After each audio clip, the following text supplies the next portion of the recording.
Welcome to the deep dive. Today, we're diving into a topic that might surprise you with how interesting it is the history of Western furniture. Ooh, that sounds like fun. We're going to trace it all, from ancient Greece with its elegant simplicity, Oh, yeah. all the way to that over the top opulence, the Baroque period. I love that stuff. And trust me, you'll discover some cool facts that will totally change how you look at those everyday chairs and tables. I bet. Our guide for this journey, well, it's an excerpt from Dong. Wow. It's written by an expert who spent over 2 decades, studying, designing European furniture. So, are you ready to unpack like centuries of design history and discover the stories behind the furniture we use every single day? Absolutely. It's amazing how furniture reflects the values and the technology of the time it was created. Exactly. Like, did you know even the ancient Greeks had like ergonomically designed chairs? Really? It's true. And we'll get into why that was so important to them. But before we go too far back in time, let's start with a period that a lot of people find really captivating, the Renaissance. Oh, the Renaissance. Yeah, it was a time of such incredible artistic energy, this rediscovery of those classical ideals. Uh, And it really set the stage for like Western furniture design, as we know it. I see. What's interesting is how the Renaissance was such a stark contrast to the period that came before it, the medieval period. Yeah, totally different vibes. Yeah, right. The medieval period was all about like practicality and durability. Mm, You know, think sturdy oak chests that could be used for seating or even beds just built to last. no fuss, no frills. Exactly. And then boom, the Renaissance hits. Right. And suddenly it's all about lavish ornamentation, symmetry, and showcasing the finest materials like walnut, and oak. Makes sense. This was a sudden shift. Well, it was a reaction against the austerity of that medieval period. Mm. The Renaissance really embraced humanism, which emphasized human potential and achievement. And that translated into furniture design that celebrated beauty, artistry, and those finer things in life. Yeah. It's fascinating to see how this shift in thinking led to such a dramatic change in those furniture styles. So instead of a simple chest, we get a cassone. Guess Yeah, this incredibly ornate chest, often given as a wedding gift. Oh, wow. And it wasn't just about function anymore. It Yeah. was about showcasing the artistry of the craftsman. They were adorned with these intricate carvings, sometimes even family portraits or coats of arms. Imagine the level of detail that went into those pieces. Yeah. When I was studying those antique cassoni in Italy, Uh-huh. I was just struck by how each one was a unique work of art, telling its own story. That's incredible. It makes you realize that these weren't just objects. Yeah. They were expressions of personal identity and status. And don't forget about that emphasis on symmetry and proportion during the Renaissance. Right. They were obsessed with achieving balance and harmony in their designs, inspired by those classical ideals of ancient Greece and Rome. And it's amazing how those Renaissance design principles still influence furniture today. Oh, absolutely. Yeah. Look at how many modern dining chairs you see with those classic symmetrical lines or those ornate carvings that were so popular during the Renaissance. Right. It's a testament to the enduring power of those design ideals. Okay, so we've got the Renaissance, this revival of classical beauty and craftsmanship. Right. Now let's rewind the clock even further and explore those ancient Greek and Roman influences that were so important during the Renaissance and really throughout Western design history. Okay. What's striking to me is how these civilizations managed to achieve such elegance and sophistication with what seems like such a minimalist aesthetic. It's fascinating, isn't it? The ancient Greeks in particular believed that beauty was found in simplicity and harmony. Mm-hmm. They were masters of proportion, line, and form, Yeah. and their furniture reflected those values. So no over-the-top ornamentation or fussy details. Not at all. Okay. Think about the klizmos chair. The Klizmos chair. Yes, those gracefully curved legs and that sloping backrest. It's a design that is both aesthetically pleasing and surprisingly ergonomic, even by today's standards. It's like they invented ergonomics centuries before it was even a thing. Exactly. Wow. And what's even more impressive is that they were able to achieve that level of sophistication without the advanced tools and technology we have today. Right. They were masters of joinery, using techniques like dovetails and mortise and tenon joints that are still used today because they're just that strong and reliable. That's what I find so remarkable about that ancient furniture. It wasn't just about looks. It was built to last. Absolutely. They didn't have mass production or cheap materials back then. Furniture was an investment, something that was meant to be passed down through generations. Speaking of investment pieces, I've always been intrigued by the decorative details they used in ancient Greece and Rome. Like what? Those inlays using ivory, precious metals, and exotic woods talk about luxury. You're right. They weren't afraid to incorporate luxurious materials, but they always did it with restraint. I see. It was never about ostentatious display. It was about enhancing the natural beauty of the materials and the craftsmanship. That makes sense. Yeah. It's like they understood that true elegance lies in simplicity and refinement, not in excess. Mhm. And that's a lesson that many modern designers are still learning today. I couldn't agree more. And it's amazing to see how those ancient Greek and Roman influences continue to inspire modern furniture design. Oh, yeah. Minimalism, for example, is all about stripping away the unnecessary and focusing on clean lines, natural materials, and functionality principles that were clearly valued by the ancients. Yeah. Right, Okay, so we've explored the elegant simplicity of ancient Greece and Rome, right. and we've seen how those ideals were revived during the Renaissance. Hmm. Now let's fast forward a couple of centuries and jump into a period that is the complete opposite of minimalism, the Baroque period. Oh, yes. Hold on tight, because things are about to get a lot more dramatic. Get ready for an explosion of opulence and grandeur. The Baroque period was all about making a statement. Yeah. Think palaces dripping with gold, Wow. furniture with curves in all the right places, and an overall sense of drama and extravagance. It's like walking into a history book, but instead of reading about it, they're Yes. actually experiencing it. Now, when we talk about Baroque furniture, there are a few key characteristics that immediately come to mind. Absolutely. Lavish ornamentation is one of the hallmarks of the Baroque style. Think intricate carvings featuring scrolls, shells, foliage, you name it. Okay. And they weren't shy about using gold leaf or gilding to really amp up the opulence. It's like they were saying, we've got gold and we're not afraid to use it. Exactly. I love it. And then there are those iconic cabriole legs. Tabriole legs. Yes, which are a signature element of Baroque furniture. Yeah. Those curved legs that bow outward and then inward give pieces a sense of movement and dynamism.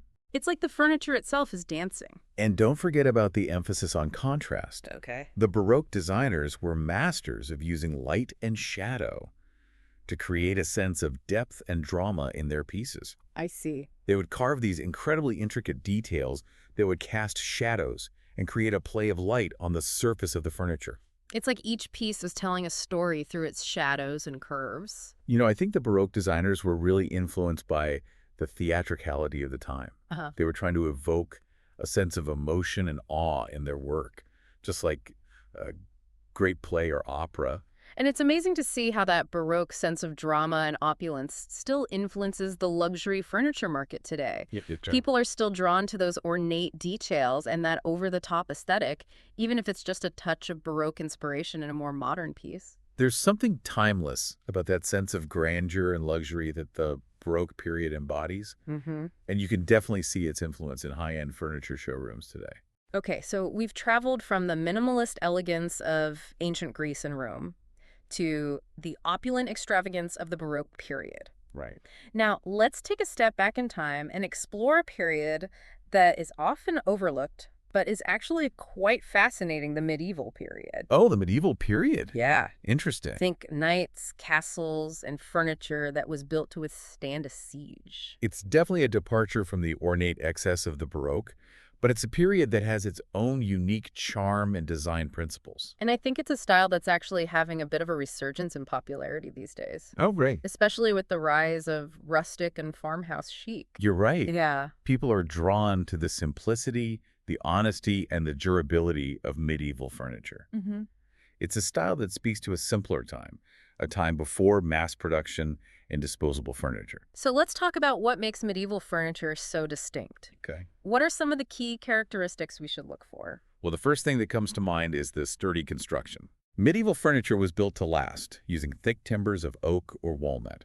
Okay. They weren't concerned with delicate lines or fancy embellishments. Mm-hmm. They needed furniture that could withstand the test of time. It's true. You see these medieval chests and tables in museums today, and they're still in remarkable condition despite being centuries old. And another characteristic of medieval furniture is the minimal ornamentation. Okay. Unlike the Renaissance or the Baroque periods, there wasn't a lot of emphasis on decorative details. So no cherubs or acanthus leaves here. Not really. Mm. If there was any ornamentation, it was usually quite simple, often featuring geometric patterns or religious symbols. It's like they were saying function over form. Exactly. I did. And that's reflected in the overall design aesthetic of medieval furniture. Yeah. Think straight lines, blocky forms, and a sense of solidity and permanence. Okay. It's a style that's grounded, practical, and unpretentious. And what about comfort? Comfort. Yeah. Was that even a consideration back then? Not really. Upholstery was quite rare during the medieval period. If people wanted to make their chairs or benches more comfortable, they would use cushions or furs. So it wasn't exactly about sinking into a plush sofa after a long day. Not quite. Right. But there's something appealing about that rugged simplicity, that sense of history and authenticity that medieval furniture embodies. And I think that's what's resonating with people today who are drawn to those rustic and farmhouse styles. Right. They're looking for furniture that feels real, honest, and timeless.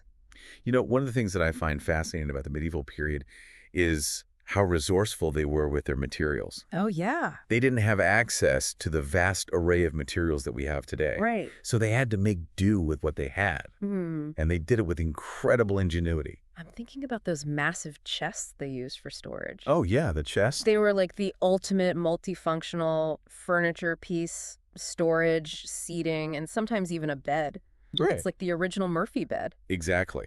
They were incredibly practical and space-saving, which was essential in those smaller medieval homes and castles. And those chests often featured those iconic trefoil or quatrefoil motifs. Trefoil or quatrefoil? Yeah, those 3 or 4 lobe shapes that were so characteristic of Gothic architecture. It's amazing how those architectural details found their way into furniture design. Yeah. It really shows how interconnected the different art forms were during the medieval period. And even though the medieval period is often associated with darkness and austerity, there was a certain beauty in that simplicity, that honesty of materials and construction. I agree. And I think there's a lesson there for modern designers. Epitaph. We can learn a lot from the medieval period's emphasis on durability, functionality, and sustainability. Absolutely.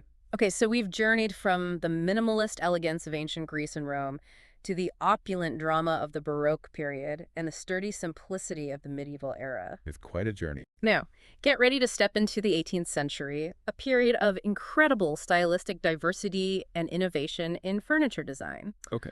The 18th century was a whirlwind of design trends. You have the waning years of the Baroque period, the emergence of Rococo with its playful asymmetry and delicate details, and then the rise of neoclassicism, which brought back those classical influences we saw in the Renaissance. I see. It's a century that showcases a fascinating interplay between tradition and innovation, excess and restraint. Wow. Sounds like a lot was happening. It sounds like the 18th century was the ultimate design melting pot.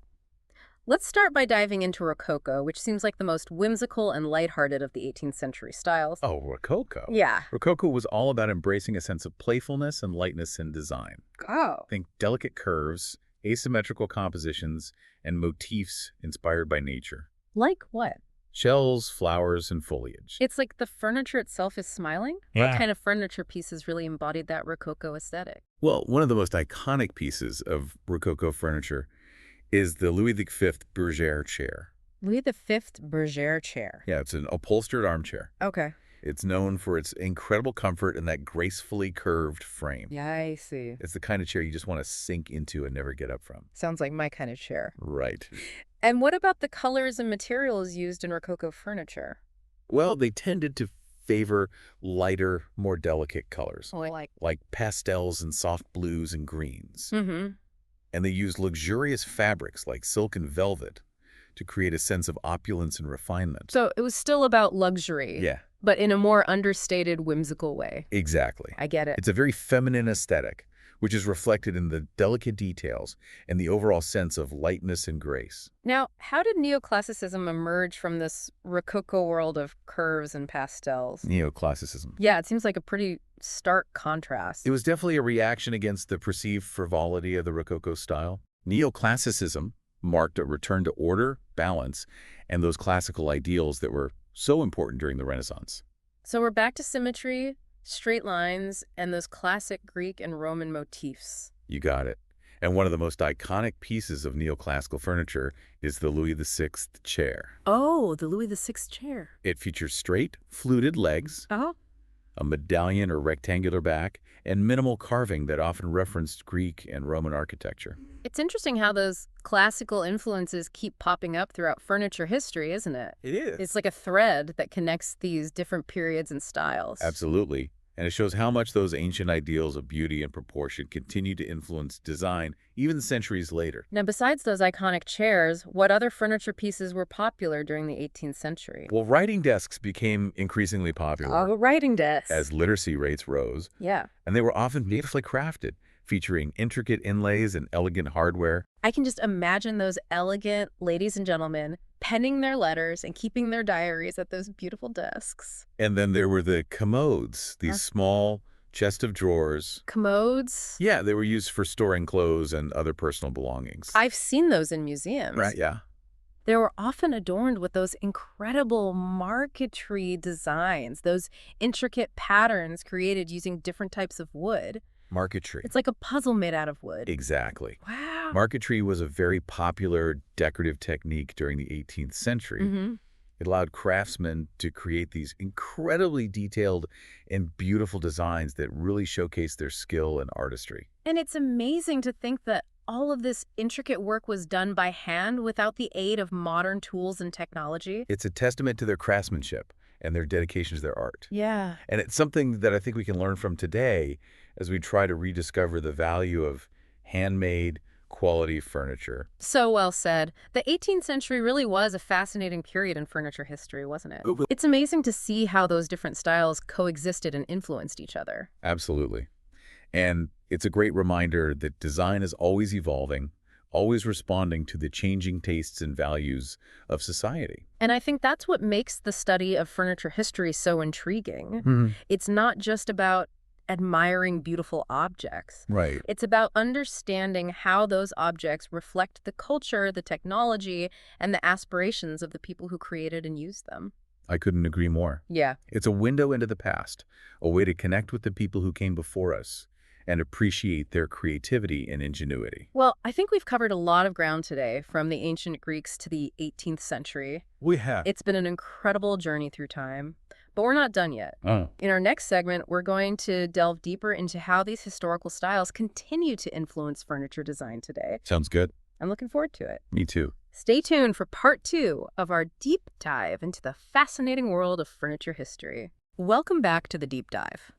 We've just taken like a whirlwind tour through centuries of Western furniture history. Yeah, it's been quite a ride. From those beautifully simple klezmos chairs Oh, yeah. to the ornate drama of those Baroque palaces. Mm-hmm.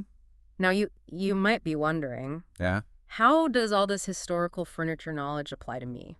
Good question. Well, let's connect those dots. Or Because so- whether you're a design enthusiast, a furniture buyer, or just curious about the stories behind those everyday objects, understanding these historical styles can actually give you a huge advantage. It's true. Understanding historical styles can really inform your choices, whether you're furnishing your own home or curating a collection for a major retailer. So it's not just about being a history buff. Yeah. It's actually a practical skill. Absolutely. Let's say you're a furniture buyer Okay. for a store catering to a younger, more minimalist crowd. All right. Knowing that they're drawn to clean lines and natural materials, you might showcase pieces inspired by ancient Greece or even the medieval period. So I'm thinking those sleek dining chairs that echo the klezmos chair. Yeah. Or those chunky wooden tables with a rustic medieval vibe. Exactly.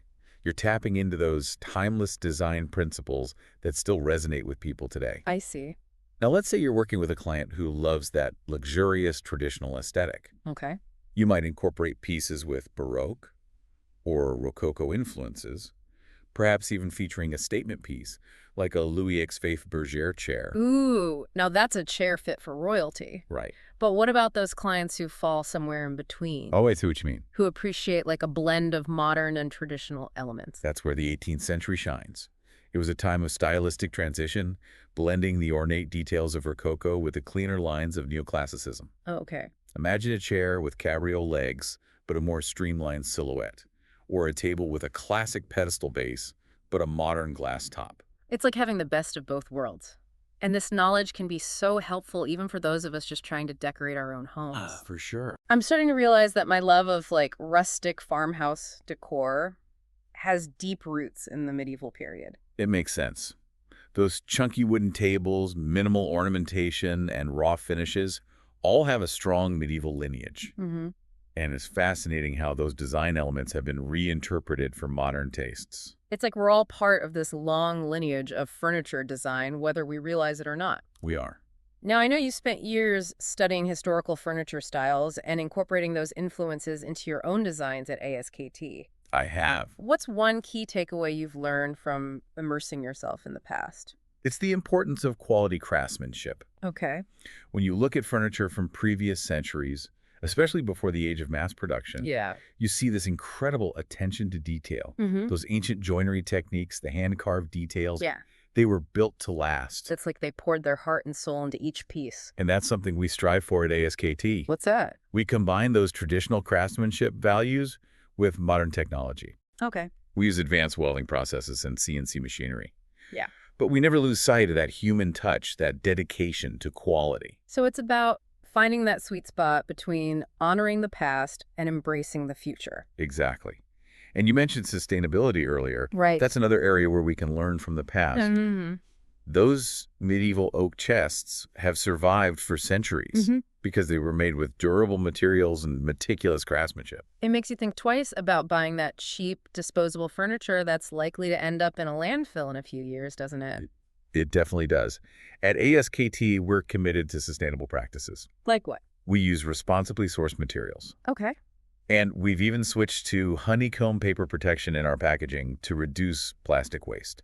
That's fantastic. It's great to see companies taking those steps to reduce their environmental impact. Yeah. And it shows that sustainability and quality craftsmanship can go hand in hand. They absolutely can. And Yeah. it's not just about doing the right thing for the environment. It's about creating furniture that is built to last. Mm-hmm. Furniture that can be cherished for generations to come. Now, speaking of quality, you mentioned earlier that ASKT has a rigorous testing process to ensure that your pieces can withstand the test of time. We do. What does that process look like?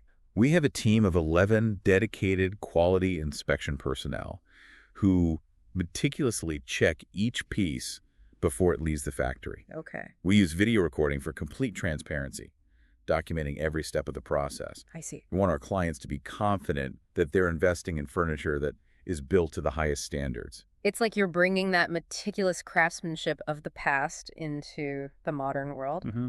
I'm starting to realize that there are so many parallels between those historical furniture styles and the trends we're seeing today. You're right. The desire for authenticity, sustainability, and quality craftsmanship. Yeah. These are all values that have been important throughout furniture history. And it seems like those values are becoming even more important as we move into the future. What other trends do you see shaping the future of furniture design? Well, I think personalization is going to be huge. Okay, personalization. With advancements in technology, it's becoming easier and more affordable to create custom-designed furniture that perfectly fits your individual needs and preferences. So instead of just buying a sofa off the showroom floor, Yeah. you could design your own sofa online, Mm-hmm. choosing the fabric, the size, the shape, everything. Exactly.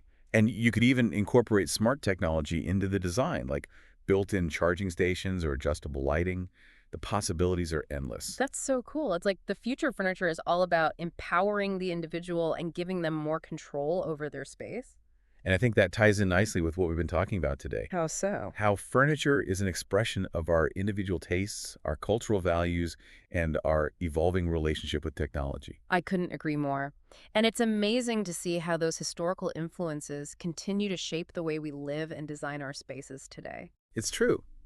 Whether we realize it or not, we're all connected to this long and fascinating history of furniture design. Well, I think it's time for us to wrap up part 2 of our deep dive. Okay. We've covered a lot of ground today, from the practicalities of buying furniture to the exciting possibilities of personalization and sustainable design. It's been a fascinating conversation. I'm always amazed by how much there is to discover about the world of furniture. But before we move on to our final thoughts, I wanted to touch on one last point that you mentioned earlier. Yeah. The idea that furniture can appreciate in value over time, just like a fine wine or a work of art. It's absolutely true. When you invest in well-crafted, quality furniture. Uh, It's something that can be enjoyed for years to come and even become a cherished heirloom. so it's not just a purchase. No, It's an investment in your home and in your future. exactly. And I think that's something to keep in mind when you're choosing furniture for your home. What's that? Think about its longevity, its durability, and the story it will tell in your space. That's a great way to think about it. And it makes the process of choosing furniture even more exciting and meaningful. It does. Because when you find that perfect piece, Yeah. it's more than just a piece of furniture. It's an extension of your personal style and a reflection of your values. Well said. And on that note, I think we're ready to move on to our final thoughts in part 3 of the deep dive. Sounds good. Welcome back to the deep dive. It's amazing how we've traveled from ancient Greece to the future of furniture design all in one conversation. Now, as we wrap up our exploration, I'm curious, what are some key takeaways you hope our listeners will remember long after this deep dive? I think the biggest takeaway is that furniture is more than just an object. It reflects our cultural values, our technological advancements, and even our personal stories. Oh, I like that. When you look at a chair or a table, Uh-huh. you're not just seeing wood and fabric. You're seeing a piece of history. It's like each piece has its own secret language, whispering tales of craftsmanship and design evolution. Exactly. And speaking of secrets, one thing that struck me from our source material was the experts' passion for sustainability. Oh, yeah. Yeah, it's inspiring to see how they're merging age-old techniques with modern eco-conscious practices. It's a powerful reminder that we don't have to sacrifice quality or beauty to be environmentally responsible. Absolutely. Remember those medieval oak chests that lasted for centuries? Oh, yeah. Those things are amazing. That's the kind of longevity we should strive for today, but with materials and methods that respect our planet. It's about choosing pieces that are built to last, both in terms of style and sustainability. I couldn't agree more.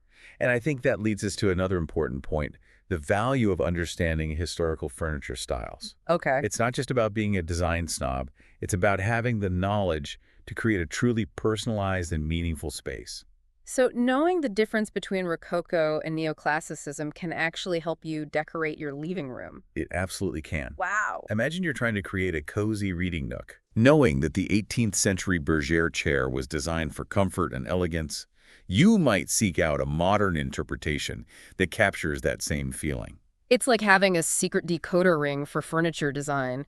And as we've explored today, that knowledge can help you make informed choices about materials, craftsmanship, and even the environmental impact of your purchases. Exactly. Yeah. It empowers you to be a more conscious consumer and create a space that truly reflects your individual style and values. Okay, before we say goodbye, I Yeah. want to leave our listeners with one final thought. As you go about your day, take a look around your home or office. Okay. What pieces of furniture stand out to you? What stories do they tell? Do you see any echoes of those historical styles we've discussed? And most importantly, what do those pieces say about you and your unique design sensibilities? It's a fascinating exercise that can deepen your appreciation for the furniture you live with every day. Well, on that note, it's time to wrap up our deep dive into the evolution of Western furniture. We've covered a lot of ground today, from ancient joinery techniques to the future of personalized design. It's been an absolute pleasure sharing this journey with you and your listeners. The pleasure has been all ours. We hope this deep dive has inspired you to see the furniture around you with fresh eyes, recognizing the craftsmanship, the history, and the stories that each piece embodies. Happy exploring, everyone. And may your homes be filled with the furniture that is both beautiful and meaningful. Thanks for joining us on the deep dive.